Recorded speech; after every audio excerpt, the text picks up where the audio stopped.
இன்னைக்கு மேட்ச் வந்து India Australia match நடக்க போகுது. இன்னைக்கு இன்னும் 2 நாள்ல யார் வேணாலும் நினைக்கிறேன். நான் எனக்கு தெரிஞ்ச இந்தியாவுக்கு வாய்ப்பு இருக்கு, 2 இதுக்குமே வாய்ப்பு இருக்குப்பா.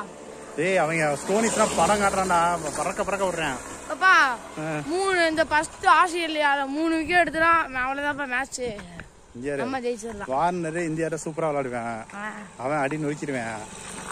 வார்னர் வந்து ஐபிஎல் நல்லா ஆட மாட்டான். அவங்க ஸ்டோனிஸ் நேத்து வந்து படம் காட்டிருக்கான், அடிச்சு நொறுக்கிருக்கான். ஸ்டோனிஸ் டேவிட் ஹெட்டும் நல்லா அடிச்சான். அவங்க 2 பேரும் அவுட் ஆகணும். என்னாயிருமா இந்தியா வாய்ப்பு இருக்கா? வாய்ப்பு இருக்கு. அவங்க பவுலிங் எல்லாம் வெயிட்டா இருக்காங்களே. எங்க 2 இருக்கான், கம்மின்ஸ் இருக்கான், அப்புறம் ஸ்டார்க் இருக்கான், எல்லாருமே இருக்காங்களே, எல்லாருமே இருக்காங்க. என்ன நடக்குன்னு தெரியல பாப்பா. எனக்கு தெரிஞ்சு இந்தியா வின்னாயிருவாங்க, எப்படியும் குல்தீப் இறக்கிடுவாங்க.